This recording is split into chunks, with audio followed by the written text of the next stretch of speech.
Hey everyone, and welcome back to The Explainer. We are jumping right in today because we're looking at a genuinely bold paradigm for processing profound trauma and betrayal.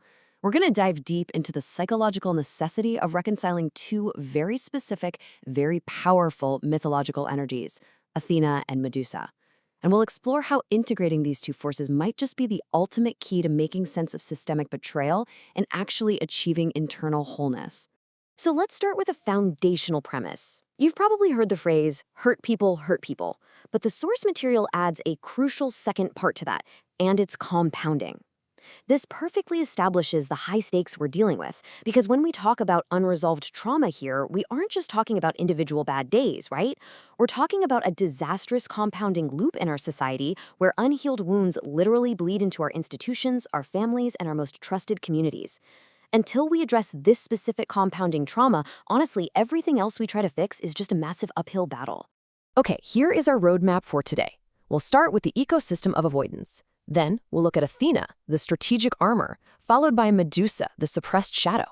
Next, we'll explore swapping roles and shadow work. And finally, we'll wrap up with reconciling archetypes for wholeness. All right, let's get into section 1, the ecosystem of avoidance. So you might be wondering, where exactly does all this unhealed compounding trauma actually live? Well, the source material defines it as an ecosystem of avoidance.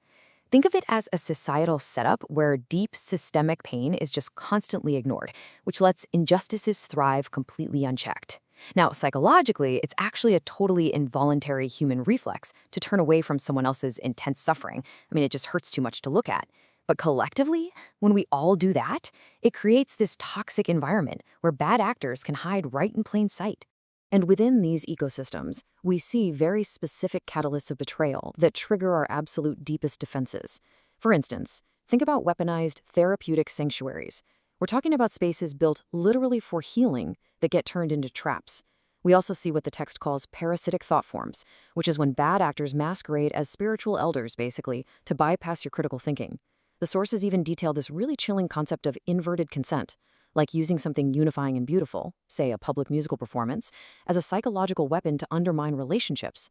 And finally, there's the ultimate betrayal, medicinal substances being misused for coercion rather than healing.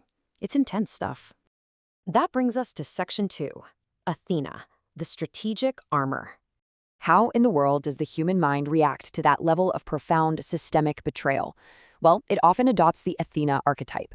If you know your Greek mythology, the goddess of war and wisdom famously sprang from Zeus's head fully grown and already wearing armor. This archetype is the absolute embodiment of pure strategy, intellect, and objective rules. When you're betrayed by a sanctuary that was meant to heal you, you naturally retreat into your intellect. You put on this cold, analytical armor to legally map out the terrain so you are never, ever harmed again. It's a brilliant, completely necessary defense mechanism against chaos. But here's the catch. It's only half the equation. Which leads right into section 3, Medusa, the suppressed shadow. We have to look at the antithesis here.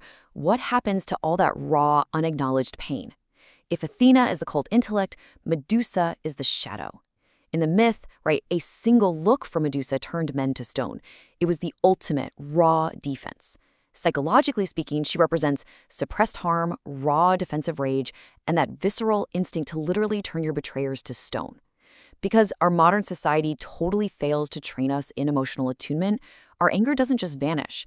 No, it morphs into what's described as leaky energy, forcing the psyche into this defensive, almost monstrous reality that just lashes out from the dark. When you put these two side by side, it highlights an immense, exhausting internal tension within anyone who has survived trauma. On one hand, you have the cold strategist, Athena, desperately trying to maintain objective order.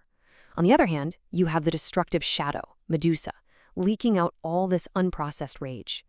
Trying to keep these two opposing forces completely compartmentalized takes a massive toll on a person, and ultimately, it prevents true healing.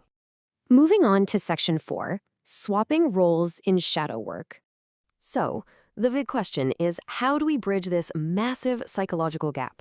How on earth do we integrate the strategist and the shadow so we can finally stop this cycle of abuse from passing to the next generation? The sources bring in Kyle MacLean-Smith here, who proposes a deeply provocative solution, a literal role swap in our shadow work. Shadow work, if you're not familiar, is the practice of confronting our darkest traits. The argument here is that historically, feminism helped women overcome self-hatred, but now it's actually men who are deeply struggling with it. So men must pivot to heal their own self-hatred. Conversely, women are being asked to confront their suppressed capacities for harm, what the text starkly refers to as murderous intent. It's about escaping the dangerous blind spot of believing you're somehow incapable of perpetrating abuse. By facing the specific shadows we've historically ignored, we can actually reach a much more honest, balanced baseline. And finally, Section 5, Reconciling Archetypes for Wholeness. To really see how this integration translates into radical personal accountability, the framework lays out 3 very specific steps. Step 1, you have to bear witness to raw pain. You literally cannot rush to debate the facts. Just holding space for suffering is the mandatory first gateway to truth. Step 2, establish a restorative healing circle.